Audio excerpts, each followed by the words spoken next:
Como os he comentado, vamos a utilizar un ejemplo del mundo de los deportes y en concreto uno basado en un caso real, el de un equipo de béisbol americano que con un tercio del presupuesto de los equipos grandes, de los principales equipos, aspiraba a colarse en los playoffs y a poder disputar el título de campeón. El equipo en concreto es los As de Oakland, en San Francisco, y su historia ha sido llevada al cine en la película Moneyball, protagonizada por Brad Pitt y que ha sido repuesta en televisión hace unas semanas por Televisión Española.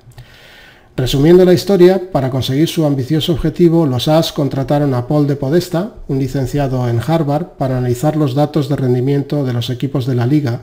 y encontrar una fórmula que les permitiese conseguir una ventaja competitiva sobre sus adversarios sin salirse de su estrecho presupuesto. Para ello apostaron por utilizar modelos de análisis estadístico que les ayudasen a identificar jugadores que estuviesen subvalorados en el mercado.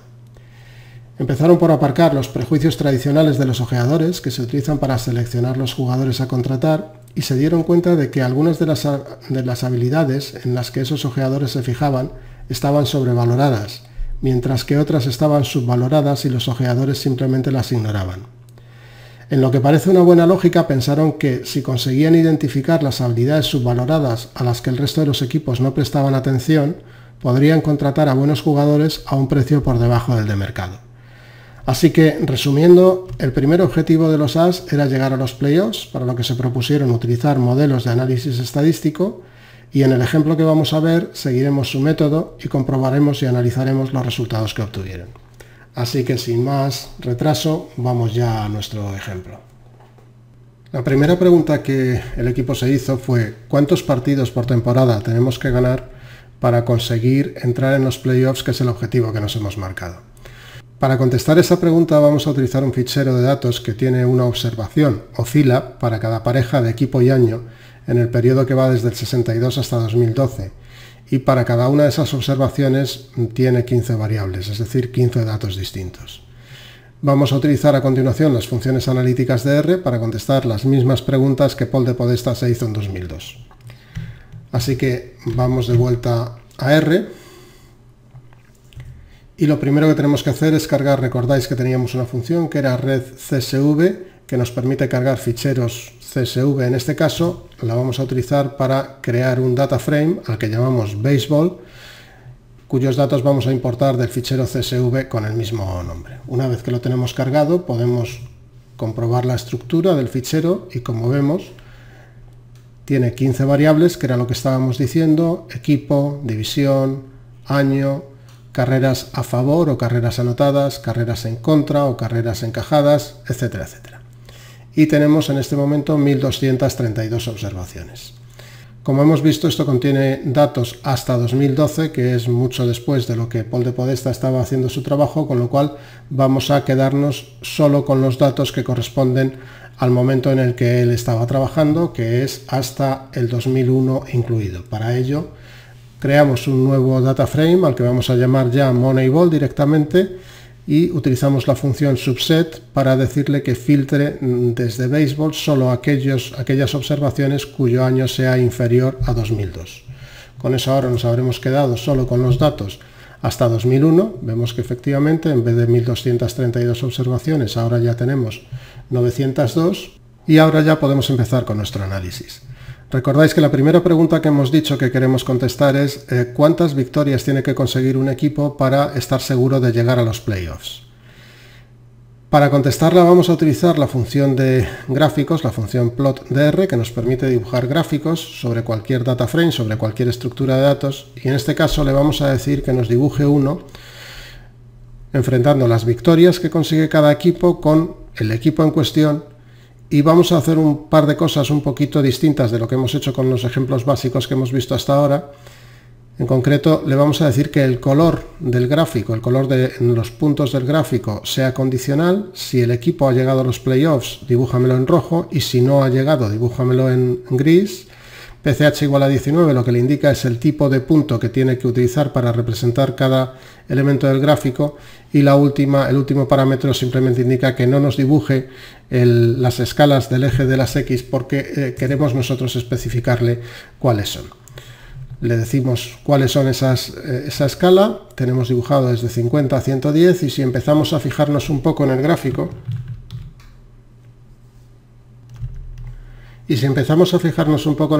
vemos que hay una zona en la que claramente a partir de un determinado umbral los equipos que consiguen ese número de victorias entran en los playoffs.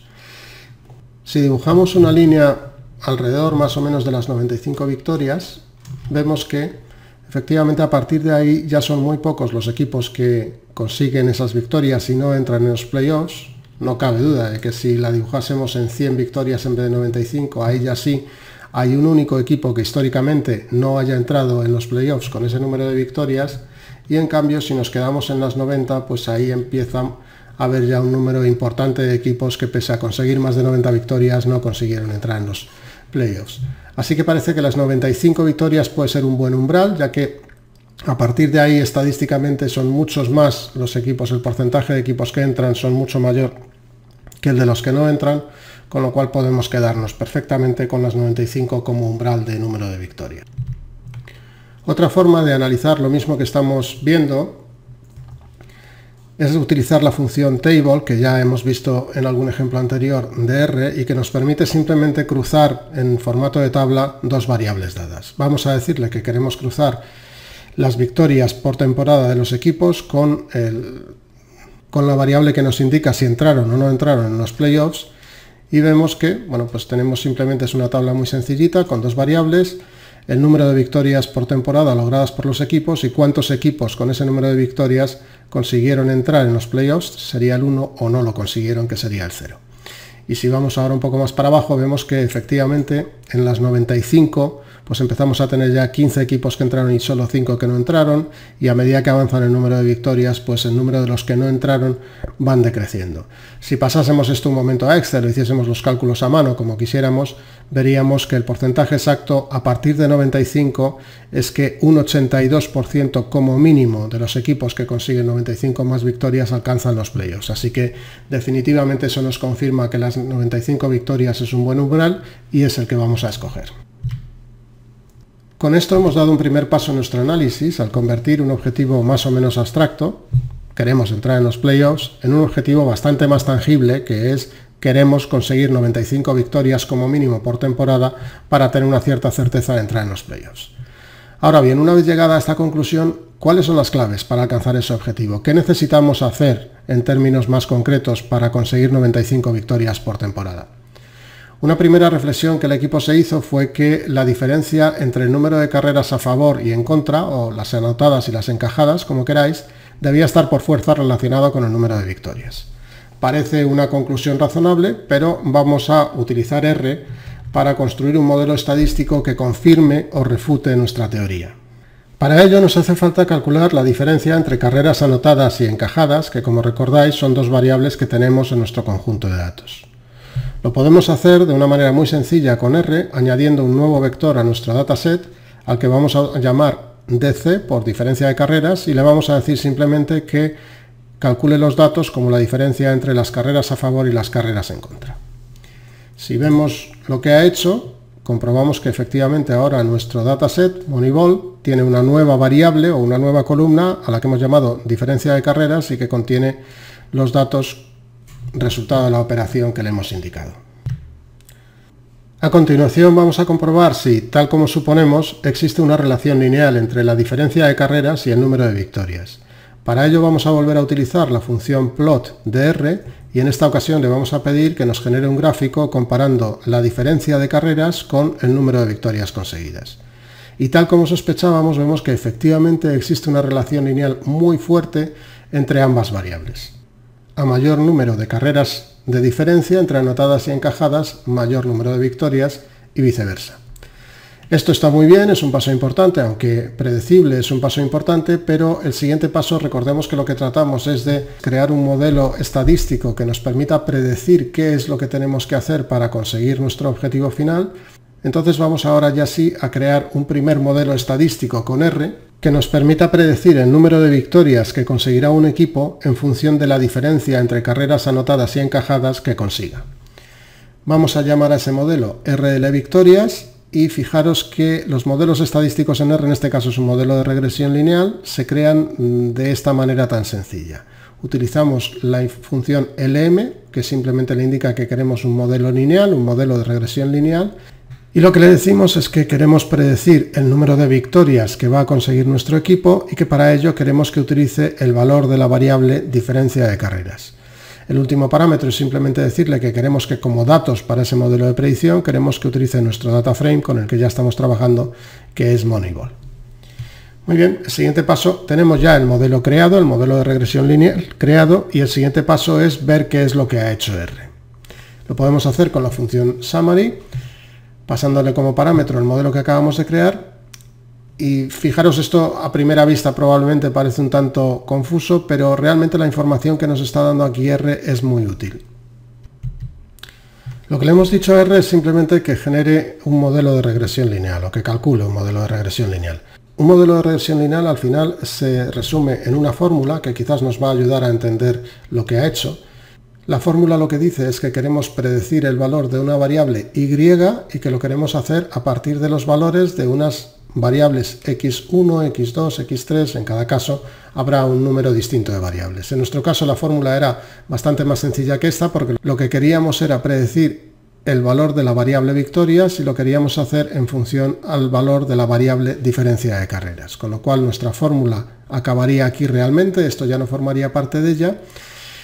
Este dato es el que queremos predecir, este dato es el que nos sirve como base de cálculo, y lo que R simplemente ha hecho es analizar la estructura, el contenido de nuestros datos, y a partir de ellos determinar cuáles son los valores ideales de los dos coeficientes que nos faltan en esta ecuación, beta 0 y beta 1. Si volvemos ahora a R, vemos que eso es precisamente lo que tenemos aquí. Esto es beta 0 y esto es beta 1.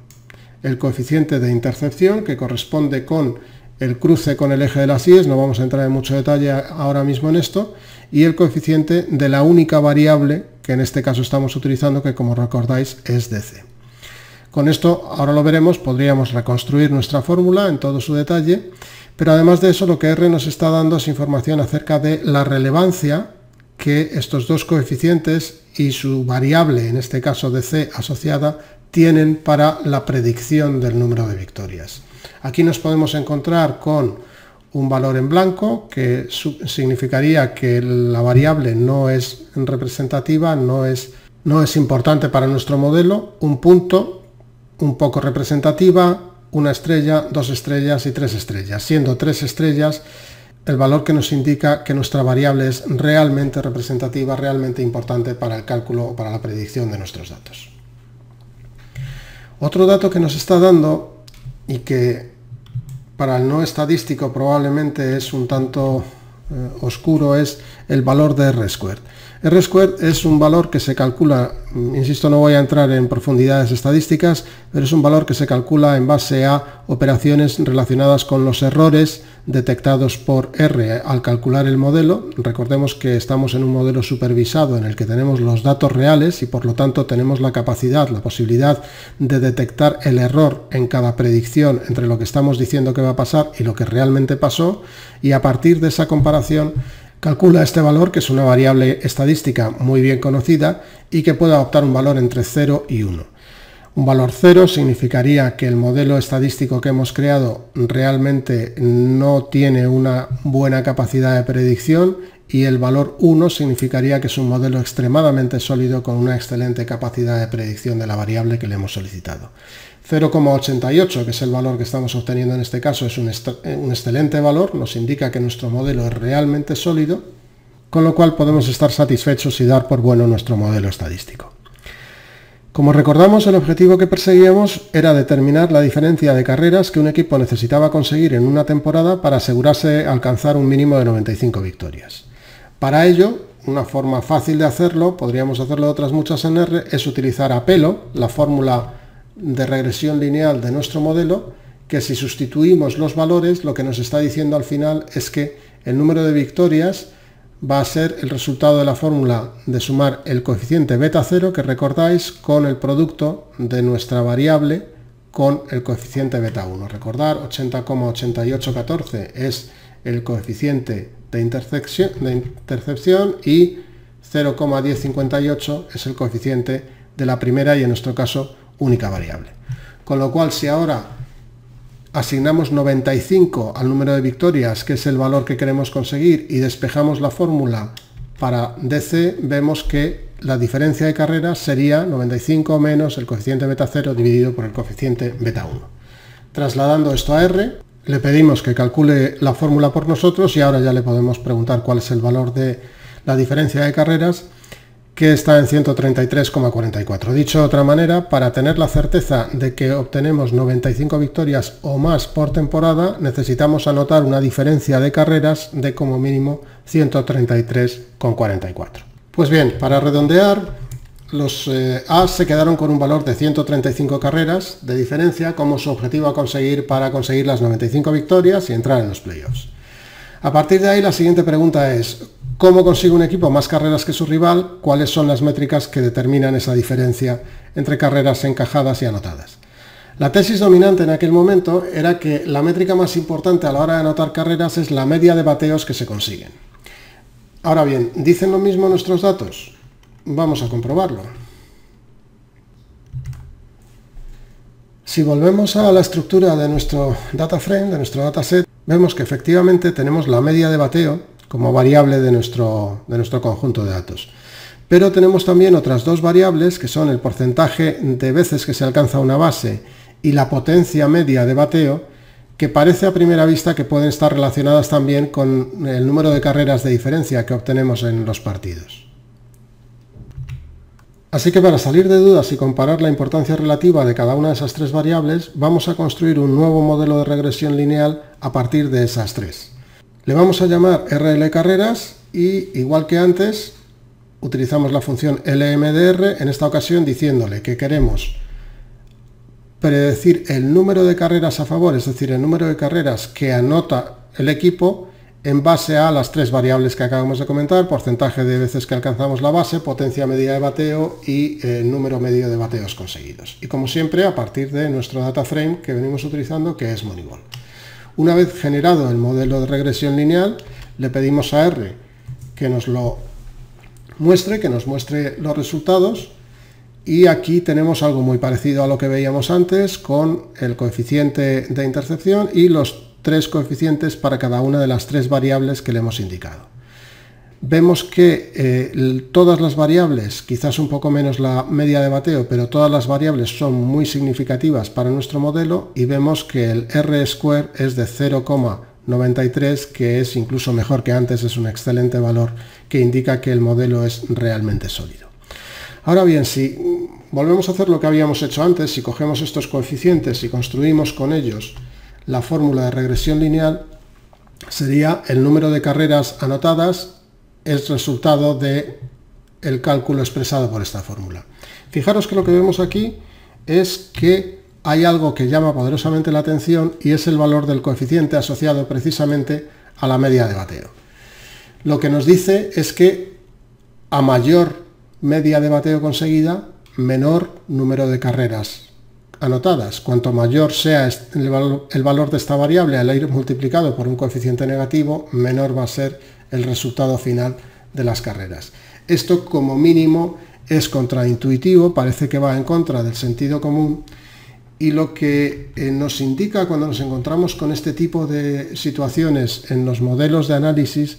es que existe una condición de algo que en estadística se llama multicolineariedad, que es una palabra así muy sonora, pero en el fondo lo que quiere decir es que nuestras tres variables están muy correlacionadas, altamente correlacionadas, lo que hace difícil interpretar los coeficientes de este modelo. Una solución habitual a este problema es simplificar el modelo eliminando alguna de las variables y comprobar si el modelo mantiene la relevancia de las variables restantes, mantiene el valor alto del R-squared y muestra unos coeficientes que sean más coherentes con la lógica del análisis. En un caso real iríamos paso por paso, eliminando una a una cada una de las tres variables de nuestro modelo y comprobando los resultados. Para no alargarlo innecesariamente, en este ejemplo vamos a centrarnos directamente en la variable que parece, vamos a decir, problemática, la media de bateo, que es la que muestra un coeficiente que va en contra de lo que parecería lógico, y vamos a construir un nuevo modelo en el que al que vamos a llamar RL carreras otra vez, pero en esta ocasión eliminamos del modelo la media de bateo y nos quedamos únicamente con las dos variables restantes. Vamos a ver qué es lo que ha hecho R y cómo ha quedado nuestro modelo resultante, y fijaros que las dos variables más el coeficiente de intersección siguen siendo muy significativos. Fijaros que el valor de R² ha bajado un poquito de 0,93 a casi otra vez 0,93, sigue siendo muy bueno para nuestro modelo, y fijaros que los coeficientes ahora ya tienen mucho más sentido. No tenemos coeficientes negativos, los coeficientes nos indican que a mayor porcentaje de bases alcanzadas, mayor número de carreras conseguidas, y que a mayor potencia de bateo, mayor número de carreras conseguidas, lo cual es totalmente coherente con lo que indica el sentido común. Aunque, como he dicho, no lo vamos a hacer ahora, podríamos, de hecho deberíamos, repetir este mismo ejercicio eliminando primero porcentaje base y quedándonos con las otras dos, y luego potencia de bateo y quedándonos con las otras dos. Si lo hiciésemos, comprobaríamos que en ambos casos el modelo empeora. Es decir, que podemos tener la confianza de que este modelo es el mejor de los 4 posibles para predecir el número de carreras anotadas. Otra conclusión que nos ofrece también el modelo es que, dado que porcentaje de bases y potencia de bateo están básicamente en la misma escala, los coeficientes nos indican que el porcentaje de bases, 2.737 frente a 1.584, tiene más peso sobre el número de carreras anotadas que se consiguen que la potencia de bateo. Dicho de otra manera, es una variable más importante a la hora de asegurarnos que conseguimos un mayor número de carreras anotadas. Dado que en nuestro conjunto de datos tenemos también estos mismos datos, el porcentaje de bases y la potencia de bateo, para los equipos rivales, o dicho de otra manera, para las carreras encajadas, podemos crear un nuevo modelo con esos datos para confirmar si nuestra tesis se mantiene firme. Vamos a llamar a este modelo RL carrera rival y le vamos a decir que nos prediga, en este caso, el número de carreras en contra o carreras encajadas, y que lo haga a partir de los datos del porcentaje de bases alcanzadas por el rival y de la potencia de bateo del rival. Vemos qué es lo que ha hecho R. Y si os fijáis, pues es un modelo muy parecido al que ya teníamos, con las dos variables altamente representativas, con unos coeficientes 2.913 frente a 2.737 y 1.514 frente a 1.584 muy similares, y una vez más con un R² por encima de 0,90, que, como ya sabéis, es un excelente valor. Así que esto termina de confirmarnos algo que es, en definitiva, lo que estábamos tratando, la conclusión que estábamos tratando de encontrar, de alcanzar, y es que a la hora de predecir tanto el número de carreras que anotamos como el de las que encajamos, la media de bateos no es la variable en la que nos tenemos que fijar, y que en cambio sí son importantes y determinan ese valor a predecir, el porcentaje de bases alcanzadas y la potencia de bateo, y que eso se mantiene tanto para las carreras que anotamos como para las que encajamos. Luego, estos dos últimos modelos de regresión que hemos creado, lo que nos indican es que la variable tradicionalmente considerada como variable estrella, la media de bateos, no es en realidad tan importante como creíamos, y que en realidad las que sí son importantes y a las que tenemos que prestar atención son el porcentaje de bases alcanzadas y la potencia de bateo por ese orden. Dicho de otra manera, estas dos métricas son muy importantes y han estado tradicionalmente subvaloradas, mientras que la métrica estrella, la media de bateos, no es tan importante y está sobrevalorada. Si recordáis, esto era precisamente lo que perseguíamos al principio al plantearnos este ejercicio. Decíamos que si éramos capaces de identificar variables, cualidades, si preferís, de los jugadores que estuviesen subvaloradas, eso nos permitiría encontrar jugadores de muy buena calidad, pero que estuviesen subvalorados en el mercado, y contratarlos, por lo tanto, a un precio muy inferior al que otros rivales estarán pagando por otros jugadores, en ocasiones incluso inferiores a estos. Muy bien, pues parece que ya tenemos una primera conclusión sólida de nuestro análisis de los datos que manejamos. Ahora bien, todo lo que hemos visto hasta ahora está basado en los datos de los que disponemos, que, como recordáis, hemos filtrado hasta 2001 intencionadamente, porque es el momento en el que el equipo se estaba haciendo estas preguntas. En ese momento el equipo no tenía todavía los datos del campeonato de 2002, y su siguiente paso fue intentar predecir cuántos partidos ganaría el equipo en 2002 a partir de los datos de 2001. Como es lógico, esto es una predicción mucho más imprecisa porque de un año a otro los jugadores van a cambiar, no van a ser los mismos, porque jugadores importantes pueden sufrir lesiones, etcétera, etcétera. Pero no deja de ser cierto que todas esas variables forman parte también del análisis estadístico que hemos estado realizando. A lo largo de todos los años que hemos considerado, desde el 62 hasta el 2001, se han producido esos mismos factores y esas mismas variaciones. Así que, siendo conscientes de todos esos condicionantes, vamos a continuación a filtrar los datos de los AS en 2001. Primero le decimos, utilizando la función subset que ya conocemos, que de todo nuestro conjunto de datos se quede solo con los datos de 2001. Y a continuación le decimos que queremos que se quede solo con los datos de los AS. El ticker de los AS es Oakland o AK. Y ahora tenemos ya un conjunto de datos con una única observación, que es la de los Oaklands en 2001. Y aquí tenemos los datos del número de carreras a favor que consiguieron, las que encajaron, etcétera, etcétera. Todo nuestro conjunto de datos, pero filtrado para tener exclusivamente los datos que nos interesan. Con lo cual ahora ya podemos aplicar en los modelos de regresión que hemos creado previamente para predecir el número de victorias del equipo en 2002. Primero vamos a predecir el número de las carreras a favor que conseguirá el equipo.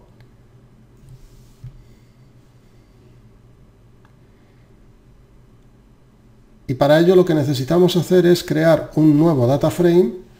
que en este caso va a tener solo dos variables, que son las que nos interesan para nuestra predicción: el porcentaje de bases alcanzadas y la potencia de bateo, cuyos valores los hemos extraído directamente de los datos del equipo en 2001. Aquí lo tenéis. Vemos qué es lo que tenemos como resultado y, como decíamos, es un simple data frame con únicamente dos variables. Pero ahora ya con estos datos podemos pedirle a R que, utilizando el modelo de regresión que teníamos, prediga el número de carreras a favor que va a conseguir el equipo. Al resultado le vamos a llamar carreras a favor 2001 y lo calculamos utilizando la función predict de R. Le decimos que queremos que prediga a partir del modelo de regresión que hemos creado, RL carreras, y que los datos que tiene que utilizar son A2001, que son los que acabamos de cargar. Si vemos lo que ha hecho,